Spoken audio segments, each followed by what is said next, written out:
He said, I can chop some wood today. এখান থেকে অনেক সময় ন্যারেশন আসে, তাই এই লাইনগুলো একটু ভালো করে বুঝে নিতে পারেন, আপনাদের পরবর্তীতে এগুলো কাজে লাগবে।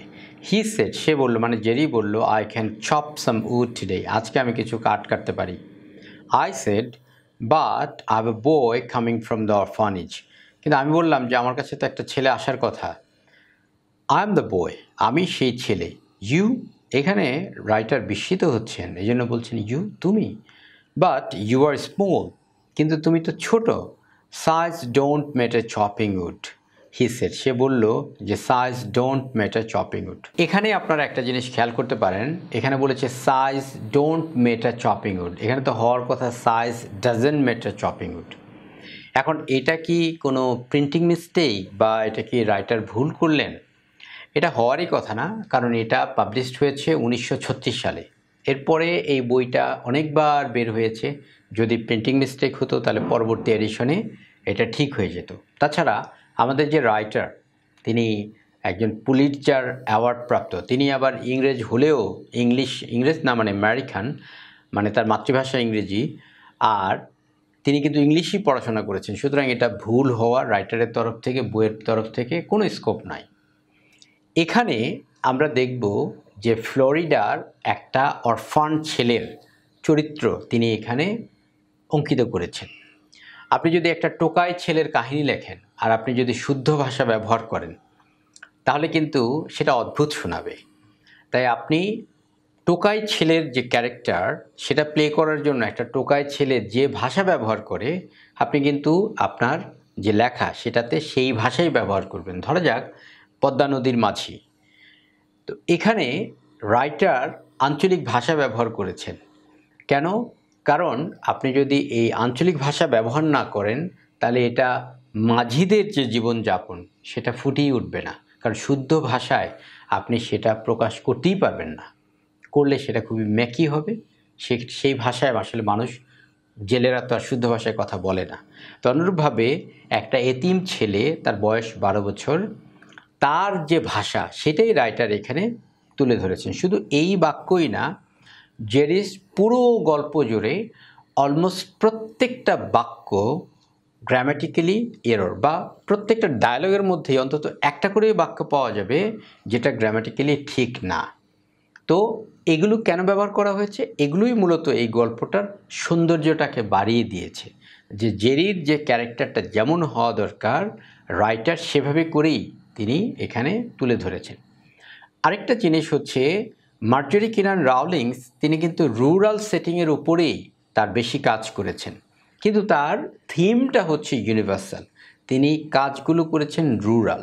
যেমন আমাদের লালনের এক্সাম্পল দেওয়া যায়, লালনের গানের কথাগুলো দেখবেন খুব সহজ সরল, খুব সহজ ভাষায় তিনি তুলে ধরেছেন। আপনি আক্ষরিকভাবে সবগুলো ওয়ার্ডের মিনিংই বুঝবেন, কিন্তু এর দ্বারা তিনি যেটা বুঝাচ্ছেন সেটা হচ্ছে ইউনিভার্সাল।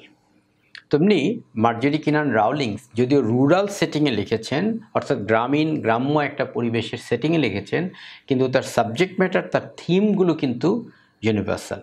তো এই কারণেই জেরির এখানে আমরা গ্রামাটিক্যাল মিস্টেক পাচ্ছি। অন্যান্য অনেক জায়গায় জেরির কথায় গ্রামাটিক্যাল মিস্টেক পাবো সামনে। তাহলে জেরি এখানে বলছে size don't matter chopping wood, এটা হওয়ার কথা ছিল size doesn't matter chopping wood. He said, সে বলল, some of the big boys don't chop wood. এটাও দেখুন, some of the big boys এখানে হওয়ার কথা ছিল কান্ট চপ ওয়েল, অর্থাৎ এই গুড হবে না, এখানে ওয়েল হওয়ার কথা ছিল। আর সাম অফ দ্য বিগ বয়েজ, তারা কাটে না তা নয়, তারা কাটতে পারে না, মানে জেরির মতো তারা কাটতে পারে না, এটাই সে বুঝাতে চেয়েছে।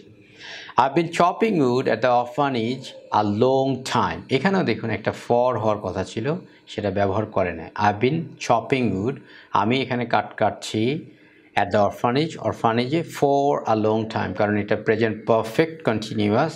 প্রেজেন্ট পারফেক্ট কন্টিনিউয়াসে আমরা ফর অথবা সিন্স ব্যবহার করি, সেটা এখানে ব্যবহার করা হয় নাই, জাস্ট এটা জেরির যে ডায়ালগ সেটাকে ফুটিয়ে তোলার জন্য। Very well, there's the axe বানানটাও খেয়াল করুন, আমরা এখন লিখি AXE, বাট এটাও আরেকটা ভার্জন, অর্থাৎ এটা দিয়েও সেই একই এক্স বোঝানো হয়, বাট বানানটা একটু ডিফারেন্ট।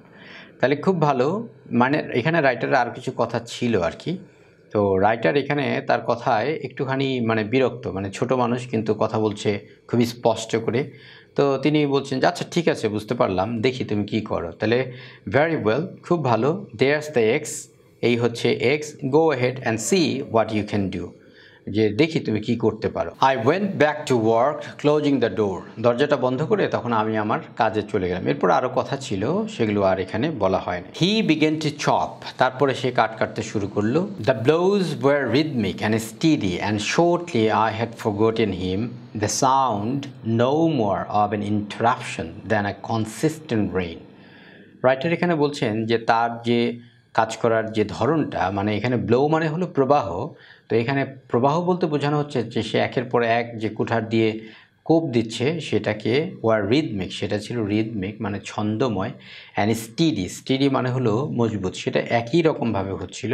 অ্যান্ড শর্টলি, এবং খুব দ্রুতই, আই হ্যাড ফরগটেন হিম, এবং আমি তাকে ভুলে গিয়েছিলাম। The sound no more of an interruption, interruption মানে রাইটার যেহেতু টাইপরাইটারে কাজ করছিলেন, সেটা তার কাছে আর কোনো ডিস্টার্ব মনে হচ্ছিল না। Rather than a consistent rain, খুবই সুন্দর একটা উপমা দেখুন, কনসিস্টেন্ট রেইন মানে খুব ধারাবাহিক বৃষ্টির মতো মনে হচ্ছিল। অর্থাৎ ধারাবাহিকভাবে যদি বৃষ্টি হয় তাহলে সেটা একটা আপনার মধ্যে একটা ছন্দ তৈরি করে। তো জেরির এই কাঠ কাটার যে ইয়েটা, সেটা একটা কনসিস্টেন্ট রেইনের সাথে রাইটার তুলনা করেছেন, মানে সে কনসিস্টেন্টলি একইভাবে কোপ দিয়ে সে কাঠ কেটে যাচ্ছিল, যার জন্য সেই সাউন্ডটার তখন নয়েজ মনে হচ্ছিল না, সেটা ইন্টারাপশন মনে হচ্ছিল না, সেটাকে সাউন্ড মনে হচ্ছিল। তো যাই হোক, আরেকটু আগাই। I suppose an hour and half fast, আমার মনে হয় যেন 1.5 ঘন্টা কেটে গিয়েছিল। And heard the boy's steps on the cabin stoop, stoop মানে হলো আপনারা বলতে পারেন যে কাঠের তৈরি যে সিঁড়ি, সেটা হতে পারে, অথবা আপনার এটা যেহেতু কেবিন মানে বড় কোনো বিল্ডিং না, তো এগুলো একটু উঁচু হয় ইয়ে থেকে, মাটি থেকে, তারপরে হলো আপনার সামনের দিকে একটু বাড়ানো থাকে, হ্যাঁ, ওখানে ইচ্ছা করলে আপনি বসতে পারবেন, কিছু জিনিস চাইলে রাখতে পারবেন, সেটাকে বলা হয় স্টুপ। তো তার ওই কেবিনের স্টুপে তার আসার যে শব্দ, সেটা রাইটার শুনতে পেয়েছিলেন।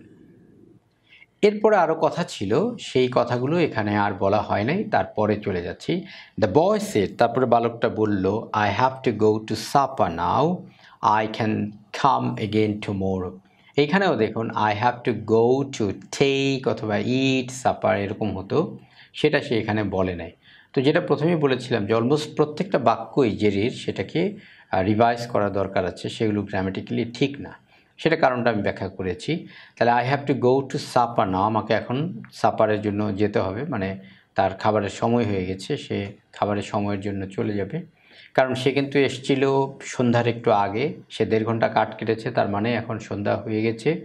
হ্যাঁ, আমাদের এখানে হলো হয়তো এশারের আজানের সময় হয়ে গেছে, সুতরাং সে এখন চলে যাবে। I can come again tomorrow, আমি আগামীকালকে আবার আসতে পারি।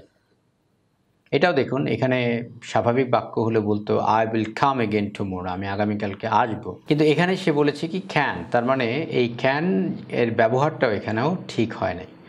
আই সেড, আমি তাকে বললাম, I will pay you now for what you have done, তুমি যা করেছো সেটার জন্য আমি তোমাকে এখন পে করবো। আই উইল পে ইউ, আমি তোমাকে পে করবো, now for what you have done, তুমি যেটুকু করেছো। থিঙ্কিং, এটা চিন্তা করে, I should probably have to insist on an older boy, তখন আমার মনে হচ্ছিল যে প্রবাবলি সম্ভবত, হ্যাভ টু ইনসিস্ট মানে আমাকে সম্ভবত ইনসিস্ট করতে হবে, মানে জোরাজোরি করতে হবে যে না ভাই, ছোটো বাচ্চা দিয়ে হবে না, বড় একটা ছেলে পাঠিয়ে দেবেন। তারপরে আরও কথা ছিল, সেগুলো এখানে উল্লেখ